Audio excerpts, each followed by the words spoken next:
Good evening. This is a work session of the Board of Trustees of the Village of Sleepy Hollow. We have a pretty full agenda this evening, so let's get right to it. Welcome back Todd Rupel from Rivertown Runners, and welcome back. It's nice to see you again. We understand you have a proposal, so take it away. I have a request, or I'm asking permission for approval. Proposal is a polite way of saying. Well, no, or as I always tell my children, when you ask to do something, the answer can be either yes or no. So it's up to, whatever you guys say works for me. I don't know, did you get the sheet that I, okay. Yeah. So typically I'm here with a big check saying that we raised X amount of dollars we're giving to the community, but we had to cancel, we didn't cancel our half marathon. It's actually going on this week virtually. We had about 400 people who signed up for it before we had to stop the registration because of COVID. So our half marathon was going to be on March 18th, and we were ready to go to have it. Sorry, can you speak into the microphone? Okay. We were going to have it on March 18th, March 15th, we were ready to go, but then the shutdown came, so we went virtual. So the virtual races, everyone's running it on their own right now. And then the 10K, which would be last weekend, we had to cancel basically because we felt it wouldn't be good with the local merchants and a lot of our sponsors to ask them for funds, given that everybody was the economic downturn because of COVID. So I'm here because I would like to propose that we have some type of a holiday run in Sleepy Hollow. It would be a no frills, 4 miles. We're looking at doing it in the manors so there's less, no traffic. We're dealing with we don't have to cut off any of the traffic in the towns or on Route 9 or anything like that. It would benefit 50-50 Rivertown Runners and the rec department. So maybe you guys want to talk about that too with me. The fee, also the information I'm taking here is the same information that they use in Albany. The Albany Runners, ARE, they have done at least 4 of these races. They call them no frills 250s. And the reason it's 250 is you limit the number of runners to 250 runners. There's no shirts, no medals, and no water on the course. There's no spectators in the finish area, only runners and volunteers. We are considering, or ask you to consider, using Kingsland Point Park as a race course, start and finish area, because you're able to segregate people out on the field. Assuming that we can get approval from Edge for parking, which we might be able to do. I think the runners who want to run will social distance. The lower lot is where we start everybody, 25 people at a time, spaced out, X's like you have here on the floor, so everyone's 6 feet apart. In the starting area, everybody wears their mask. In the waiting area, everyone wears their mask. Volunteers always wear a mask. The volunteers who are doing the registration, masks and gloves. We ask runners that when they finish, they put their mask back on. When they finish, they get water and go home. There's no there's no awards, no presentations, no music. We would probably ask the village to provide the porta potties. We would provide the hand sanitizers all around the area. At the $25, we're probably going to have a limited number of sponsors, but we'll try to get sponsors. Some of the local merchants and people have said, we have to be relevant again. So they might want their name out there, and so that would help defray some of the costs of the timing and the bottled water. We would probably display the signs that we would have displayed during the half marathon, because all those people, the local merchants and even Phelps Hospital, and might as well put their names out there because they've helped us in the past. Let's see. And whatever the CDC recommendations are and requirements to follow, we would be followed, because participant safety is the most important thing, the volunteer safety. But we do think that, having a race in Sleepy Hollow makes us relevant, makes our village relevant, and somehow we try to raise money. We haven't, I don't know how much we're going to be able to donate this year because we didn't have the 10K, but we hope that after this virtual race is over, we'll have something to give back to the community, and from this, we can support the rec department, or, or any, I mean, I'm saying the rec department, if you guys think that there's another area within the village that needs to be supported, we would do that. I can hear Matt Arone. No, no. Well, I'm just saying that because I don't know how, I don't know who, you guys might have other favorites in the part, or someone knows someone else in another program that's coming up that needs some money. One of the things we will have all the runners sign is a consent form that protects us, the village, any of our vendors from any type of lawsuit from COVID, which is, it's been put out by the industry and used in the industry at other races, just, to let people know that and to protect us. So I don't need an answer now. But well, I think since you're here, it gives us the opportunity to ask questions Okay. and a little bit of feedback. I have some immediate comments, really. Just that it seems fairly well thought out. I'm assuming that other organizations have done this or tried to do this, and you're following Yes. what is becoming the new norm for how to do this. And I think it'd be really cool to do. I would really, I can't think of a reason not to support this, is my immediate response. Okay. We've lost so much. So many events, not just yours, your organizations. It's to have something happen, and then races are cool. It's like I can't do it. I got all excited when you said a virtual half marathon. I was like, oh, wait a minute, I can do that. Well, just tell me, and I'll give you the medal and shirt. Participation award? Yes. But I don't know if you guys have questions about this or not, but I would, obviously we'll think about it, but initially, I'd really love to support this. Okay. I mean, I'm assuming, I look at the website for the government, the CDC, New York State, so I'm also asking for your partnership that if there's stuff that that I don't have on this sheet of paper that we need to do in order to make sure that it's safe, I'd appreciate any input from you because, again, I am looking at websites and all of that, but you might have more input or information. I think it might be good just to have a conversation with the police department, just to kind of get their view from their perspective.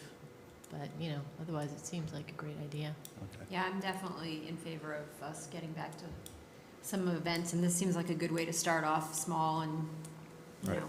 Something that other towns have done. I think it would be great. Okay. I mean, it's limited to 250. If we have 100, I'd be happy with 10, just because we'll get something going. I see groups of you know. 10 come in. I assume it's you guys Yeah. coming by, I So- think you'll have a Thirsty lot of Thursday. participation. Thirsty Thursday. Todd, what would be helpful is if you could, if you have a proposed route, if you could give it to Anthony and Anthony. All right. think- I And didn't. Matt, I didn't do it. I mean, it would probably be 3 or 4 miles in Sleepy, Phillips Manor, Sleepy Hollow Manor. I didn't want to do it until I spoke to you guys. So Glenn, did you have something? Todd, do you have a date in mind? I don't think we're going to be able to do it. It would be great if we could do it around Thanksgiving, but it would probably be middle of December. And the entire course would be within the manors? Yeah, and the reason for that is because basically the only real roads where you'd need barricades would be any of the roads that lead onto Riverside Drive. And, so it's the least amount of police force that you need in order to run the race. And if you run out, 25 people at a time with either a 3 to 5 minute split between them, so you're going to stagger your starts. There won't be a ton of people on the roads at one time. And we'll have our bike riders out there as well to make sure that there's that, and I'm sure the ambulance squad will be there, and so, Yeah, you're looking at like 2 hours. yeah. I was thinking I could do 4 miles in 2 hours. Yeah. You can walk it. Anything The else? only thing that comes to mind for me is, I believe we should reach out to the homeowners associations in both matters, their boards, and, let them know this is something that we're considering, and, we'd like to know their thoughts on it. I think as a courtesy, we should do that. Okay. Good point. Saturday or Sunday? Saturday. Sunday's football. Yeah, we have to keep, Except I'm a Jets fan, so it's done. I was going to say, Why bother? we'll find a dirge to play. So Glenn, you want me to come, do you want me to ask the PMI board first, or Well, how? I think we can reach out to them and let them know that this is something that we're now considering, Okay, and get feedback from them. okay, Yeah. got it. You mentioned it, but Matarone is all for it. He told me, just let him do it. So I said, let's He's make sure that. feeling the same way. So much has been canceled or postponed, and it just, to have some action, it's, activity would be really, Right. really nice. Okay, So thank you. You guys know, if you have any questions, just give me a call or send an email. Thanks for your Yeah. time. Okay, Thanks, thank Todd. you. Bye-bye.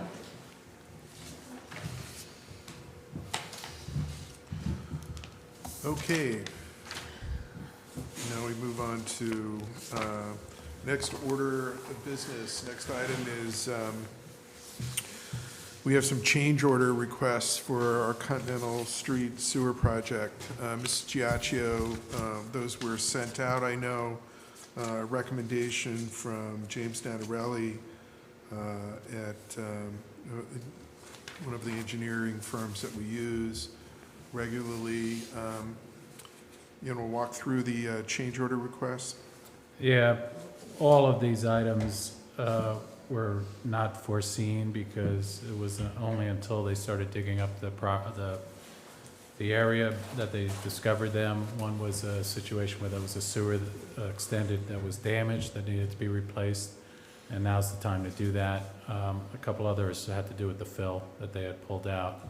It's not appropriate to put it back over the sewer, so they have to remove that. That was not foreseen. It's not a huge amount. I will tell you this, I think I mentioned this to the board in the emails, that when they did the piles, they weren't nearly as expensive as they initially thought, so we likely will get a savings on the piles. So probably offset the total cost of these change orders, which is about, I think about $38,000.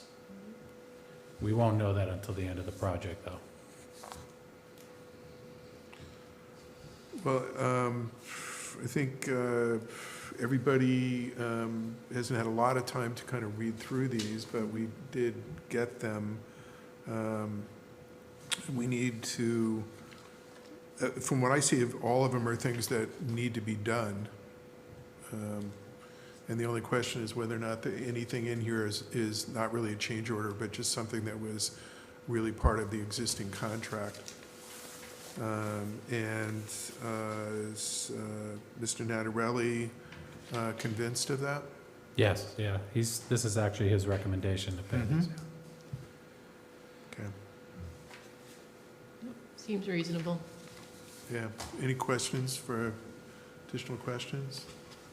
So, Anthony, the additional cost total was about $38,000, Yeah. you said? Yeah, And you think that would be offset? I do, Okay. yeah.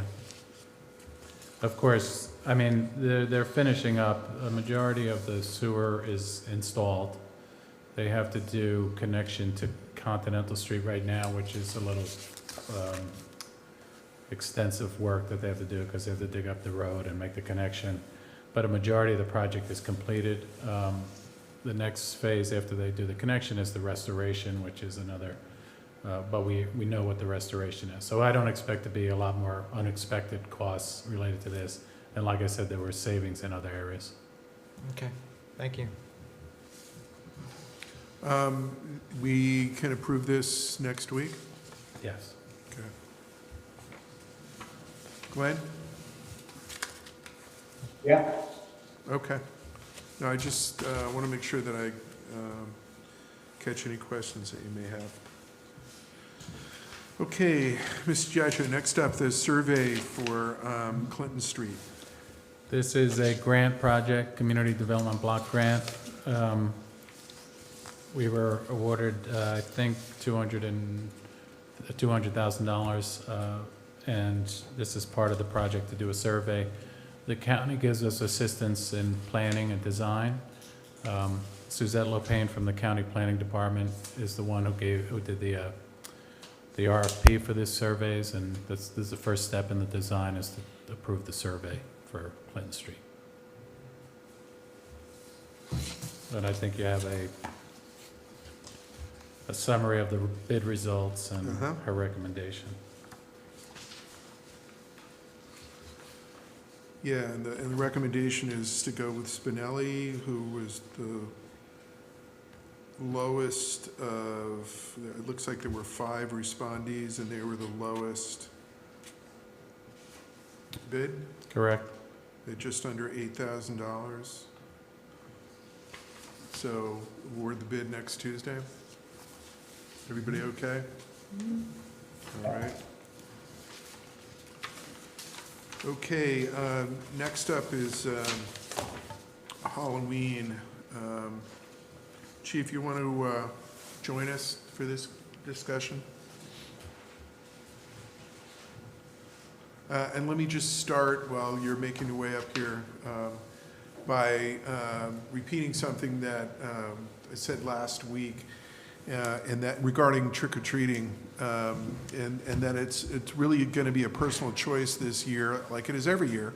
But the village is not going to say, no, you can't do this. I did talk about CDC guidelines about high, medium, and low risk, and obviously low risk is you stay home and you have some sort of observance or celebration if you have kids, or you ignore it altogether. Medium is to have something with people that you normally come together with and you practice social distancing with, and a small party group, that kind of thing. And the highest risk is normal, quote-unquote normal, trick-or-treating, where you open your door to the kids as they come around, and your kids go out, and like you would in any other year. So it's really up to individual households about whether or not their kids are going to go out. And then those of us who don't have young children decide about whether or not, we're going to leave the porch light on or not. So we're not telling people don't do it or do it. It's really your personal decision on this. I mean, yeah, the kids are all going to be wearing masks, but they're not really those kinds of masks, so, or usually not anyway. So still wanted to repeat that.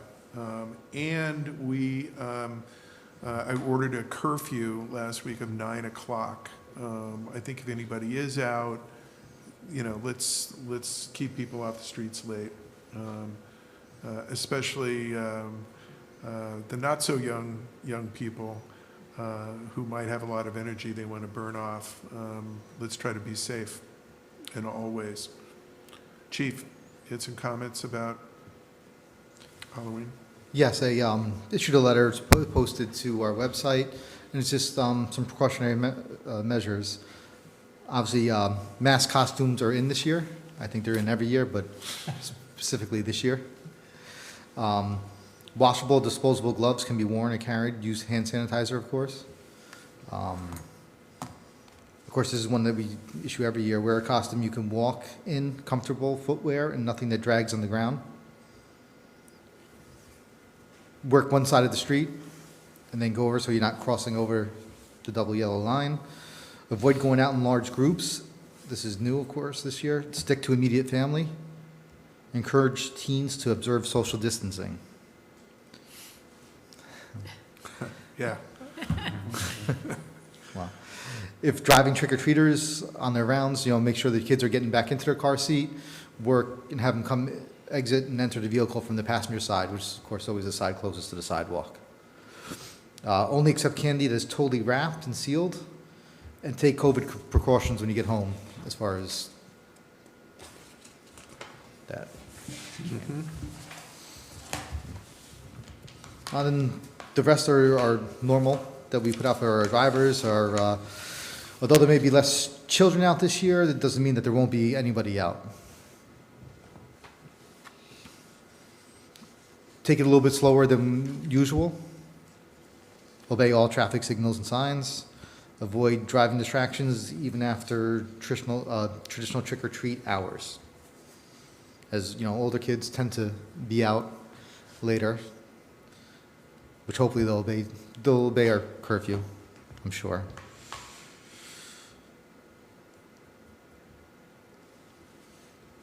And I think, as always, if you attend a Halloween party, let's not drink and drive. Have a designated driver. Chief, I have a question for you. Go ahead. In years past, we have closed New Broadway for trick-or-treating. Is that happening this year, or is it something we're not encouraging? I mean, we've always done it for safety issues. I was just curious as to what your thoughts or plans were for that this year. That was actually a great question, because I was going to pose it to the board on how they felt about it, and also the residents of New Broadway.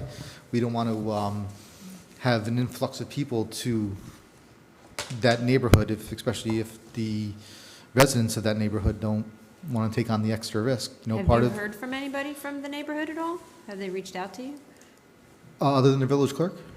other than the village clerk? No, not as of yet, but I'm sure after, hopefully tonight, we could also do an email blast, I'd suggest. So why don't we do this? We could pick one or the other as a tentative decision and make a final decision next week beforehand. And then it gives folks something to react to. I can make an argument both ways, that we don't want to encourage people to be out. And at the same time, it's going to keep it, which would be blocking non-resident cars from New Broadway. And at the same time, it's going to be much safer to block non-resident cars from New Broadway, as we have in years past. That might cut down on some people who might have driven to the there. neighborhood. And there's a lot of young people, a lot of kids all over Weber Park, and New Broadway is just prime And trick-or-treating territory. It's a Saturday night. I think there will be a lot of kids out, regardless of COVID, just my opinion and thought. And plus, we have a curfew already, so, I mean, I would be in favor if the residents were in favor of closing it for a few hours. But I'm not on that street, so, I mean, if they could chime in. We're in a unique situation where, the governor's orders way back when was, you don't want an attraction that another municipality has, but we are Sleepy Hollow, so that's just a natural attraction They're already here. for Halloween. Yeah. But I think you want to keep our residents safe, and the Absolutely. point of closing it was for vehicular safety and pedestrian safety, and I think it's probably good to keep that standard in place for our own residents. Although, I mean, in the past, they've reached out and asked for it, so I Yeah. think it would be just good to know what they want to do. I don't really know where people are this year, if they've really thought about it. The only thing I've heard so far is people reaching out, and it's like, well, from other neighborhoods, not from Weber Park. It's like, well, what are you going to tell us to do? It's like, excuse me? No, we're going to, here's what I would tell people to do. If you don't want trick-or-treaters, turn off your porch light, okay? Or have a little sign that say, no candy, no trick-or-treaters, or something. Right, So and kids don't come up the walk. That's all I would tell people to do.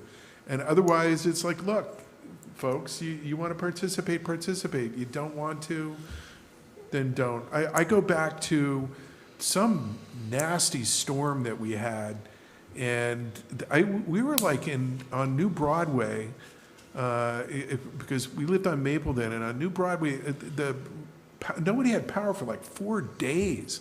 And there were people putting candles in their windows on Halloween so kids would know to come to that house to knock on the door. It's like, well, it's really important for the children. It's like, you haven't had a fridge for 4 days, but it's like, well, it's important for the kids to be able to, so it's like, I don't want to tell people they can't do that. It's part of who we are. So I would come down on the safest thing is you got a bunch of little kids who are going to be really excited, that maybe not as many as normal. They're going to be wearing a mask over their eyes, most likely, so they're not going to be able to see that well. It's like, I would err on the side of cutting down the traffic and closing it. And why don't we do this? Since we haven't heard from anybody, let's say that's what we're going to do. And we all know folks. There's no formal organization in Weber Park, but there's a lot of leaders, and we can reach out to folks and say, hey, this is the plan. Does that work? Yeah. I didn't get a harumph out of that guy, Okay. Okay. Anything else on Halloween? All right. Don't go anywhere, Chief. Next up, next discussion item is the Police Reform Advisory Committee. Just to reiterate, the governor issued an order earlier this year requesting all municipalities in the state to review their policies within their police department and focus on certain items in particular. We, of course, will be doing that. We'll be forming a committee of residents from throughout the village, so that all neighborhoods and all people are represented. On the village website now is a copy of the governor's order. There's a handbook that the state put out as well, to help people work the way through this process.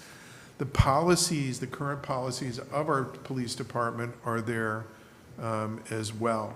And I would request that anybody who's serious about wanting to participate in this process, and especially if you're interested in participating on the committee that we're putting together, that you read all of those documents so that you come into this knowing what the governor's order actually is, and then you come in and seeing what our policies are for our police department already. So where do we comply or not comply with those things that we're supposed to look closely at? It's do your homework, quite seriously. So I would request, I am requesting that anybody who wants to participate do that. So if you have ideas or if you're personally interested in participating in this, you can reach out to me, you can reach out to any member of this board. We'll be gathering those names together. We're going to keep it in a workable size for the committee, and we're going to make sure that no neighborhood dominates the composition either, to make sure that folks are represented. We're also going to reach out to some of the more formal organizations and ask them if they have neighborhood organizations, and ask if they have recommendations for folks to represent their neighborhood. And then, of course, the informal organizations as well. But I see that not just forming the committee, but we want to have and will have multiple meetings with different community groups and in different neighborhoods. And one of the things that I remember, and this is a request for folks, please don't go to every one of these. Please, okay, I know there's some people that are going to be very passionate about this. They're like, well, I'm going to go to the one, there are some meetings where it's going to be better if it's folks from that community, and only folks from that community. And let me be very blunt about this. We had a meeting with the chief a few years ago at Warner Library to kind of come and see the chief and talk to him about what your concerns are. And the audience, the residents who showed up, were kind of evenly split between Spanish speakers and English speakers. And in that meeting, the English speakers dominated the conversation and the questions. And that was a shame.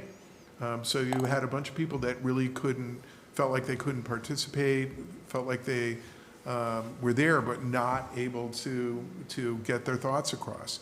And I don't want to see that happen.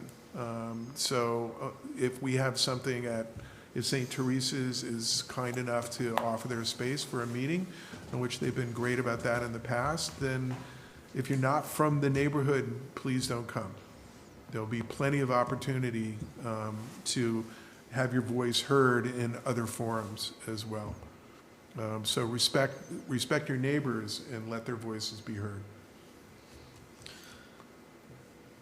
Yeah, Mayor, and to that point, we had a meeting this morning with the several high school seniors in regards to the police reform. We thought it was very important to keep them separated from the adults, as they may have very different issues that they would like to see addressed. And we have two meetings scheduled with them again next week.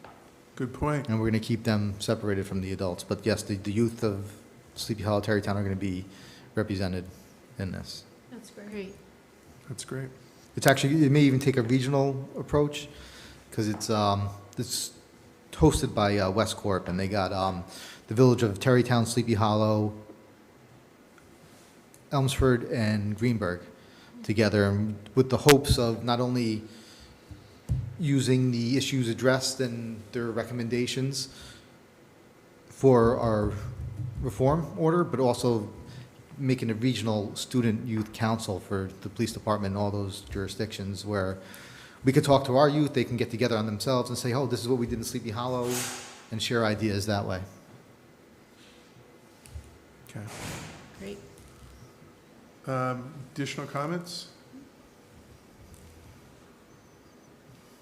Oh, sorry, I have to look that way. Okay, then also don't go anywhere. Thanks. We'll move on to our next discussion item. And that is, we had a request for short-term meter parking on Cortlandt Street, specifically from the bakery at 173 Cortlandt Street. And the owner had reached out to us and said, could you put in a 15-minute zone like we have in some other areas of the village, so customers can come in and get into the bakery and get back out again. That in Cortlandt Street, his argument is on Cortlandt Street it's particularly difficult to find parking spaces, and it would be tremendously helpful to do that. I think it's a great idea. There's it's pretty dense as far as businesses go, so they wouldn't be the only ones who are benefiting from it. Mm-hmm. The one question, It's been very helpful for other business owners who have requested it and we've approved. And we haven't really heard much negative feedback from the community, so it sounds like a win-win. the only thing I'd definitely check with them and see, like I know one of the grocery stores on Cortlandt Street that has it, his concern was that once the the meter times were done, so after 5 o'clock, he did want it to go longer. So you may want to reach out to the bakery and see if they did want that meter to go longer, which you'd have to change the code for that particular. I think they close by Area. then, though, don't they? Does the bakery stay open? Traditionally, Do we know? traditionally they do. Yeah, I'm not sure. So we'll check. But that was Good the one point, complaint we yeah. got from the grocery store, and that was just because Right. when the Mhm. meters ordinance is over, we never extended it for them. Yep. Okay. Well, let's check on that. And Mr. Giacchio and Chief, in order for us to do that, we're changing, is it a code change? It is. Let's put it on for next week, because then we have to do a public hearing, because it's a code change, so let's definitely put it on for next week. Let's make it the notice for the public hearing, that'll be a 15-minute zone, 24/7. So we cover all possible range of times, and then we can crank it down Oh, to okay. something that's, we think is more reasonable Yeah. from there. Because if we want to go to 6 and we said 5 in the public hearing notice, then we can't. Right, and that may be, according to, traditional hours, the bakery may be open at 6 o'clock in the morning when the meters aren't Probably in more like effect. 4 o'clock in the Oh, morning. okay. Correct, they might be, Yeah. right. Yeah, That's true. so, yeah, 6 for customers probably. So good, we'll put it on for notice for a public hearing? Yep. Okay, great.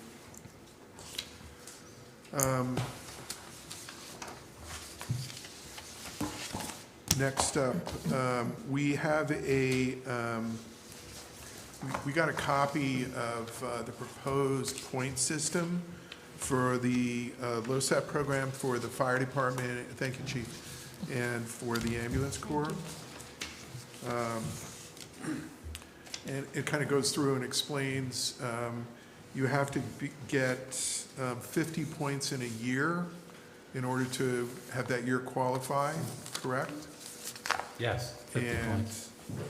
And I had an opportunity to read through it this afternoon, and once I started to do the math, it's sort of like, oh, well, yeah, this makes sense to me. The biggest emphasis, there are things like you get points for going to a meeting or going to like the annual inspection, and it's like, well, that's too easy, and it's like, well, you get 1 point for doing that, so if there's only one annual inspection, obviously, so you can't like pile up the points on non-active stuff. It doesn't seem reasonable that you can do this without participating in calls or training or drills, which I think are the most important part of this. So yeah, you get points for being an officer.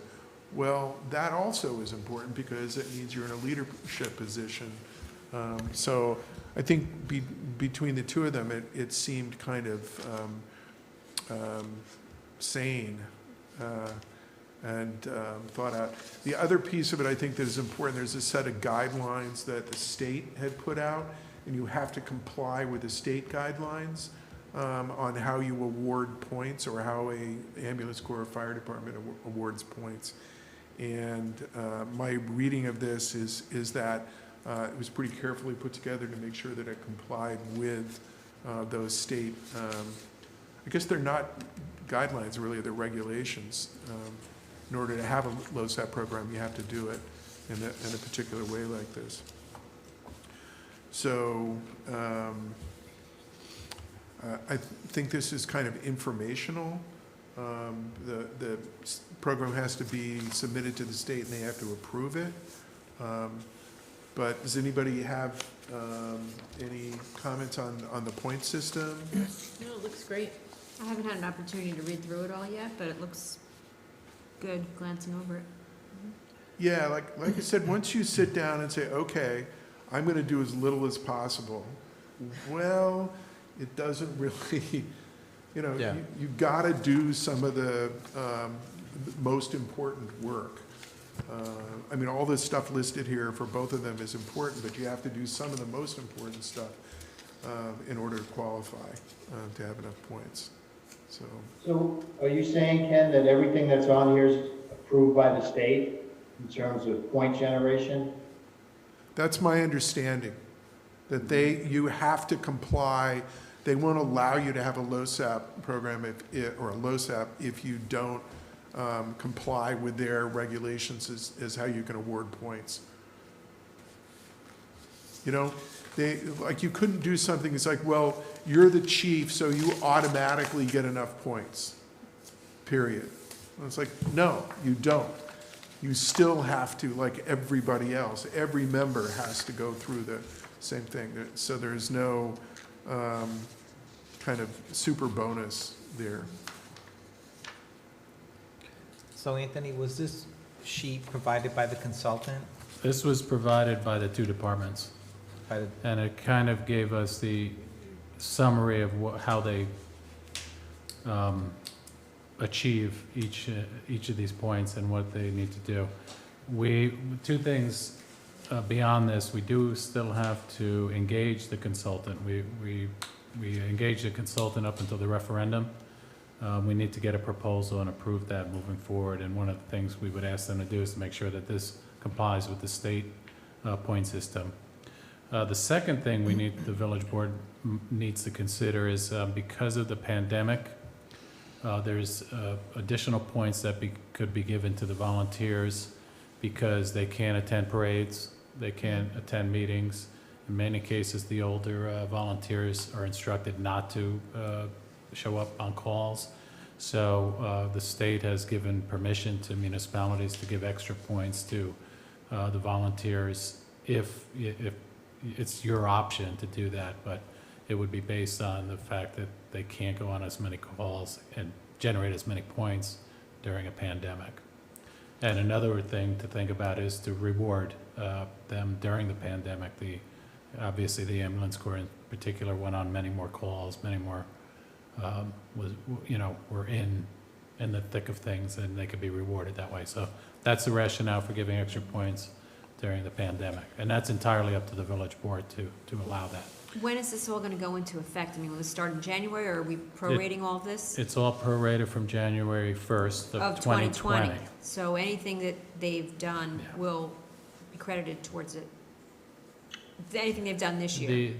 The way, well, in general, that's the case. With regards to the pandemic, they could only get points from March to now, and it's Right. up to you to decide whether you feel any of those months, a time frame, or none at all. So, again, that's all in the village board's, yeah, and I guess it would be based on what is considered appropriate, to award points for, given, the circumstances, right? I think the board needs to weigh what's fair. Yeah. Is this, again, the fire department probably has parades every month. They can't go on any parades for 6 months, so that's points that they wouldn't be able to achieve to get their 50 points. So that type of thing, but also a reward, but you also don't necessarily want to reward every member who maybe some didn't even go on calls for the ambulance corps. So it's something the board needs to consider. Yeah. What I would hope to do is by the next work session, have both the proposal from our consultant and also discussion on this extra points for the pandemic. Yeah. It's a really good point, because I'm looking at it saying with the number of the ambulance corps, you can get 25 points of the 50 that you need for going out on calls. But there's a maximum of 25. You could have gone on every single call that they went on, for the last 5 months, but you're only going to get 25 points. So I would look at that and say, same thing for the fire department, active calls. I mean, the most important thing that both of them do Yeah. is that. Yeah, I would agree. And so kind of look at it and say, well, is there a way to up the amount you can get for Right. active calls? I think that would be. You mean just during the pandemic? During the pandemic part of it. And then I think take a thoughtful look at some of these other pieces as well. So if you could, is it totally our discretion in terms of? Yes. Yeah. There's a cap on it. I believe it's how many points you can give per month, but how many months you decide is entirely up to the village board. Well, if you could get us that And we'll revisit this. Glenn, just say something. Okay, so Anthony, I'm wondering if our consultants are going to be making a recommendation to us, or if that's not the case, if they could give us a sense of what is common practice for other municipalities that have this program, so that we're sort of in the range of what's standard, if we want to be. At least we have some guidelines. Yeah, We have Yeah, an they- idea they of where to could base it off of. They can do that, yeah. definitely. yeah. I think that'd be very helpful for us before we approve something.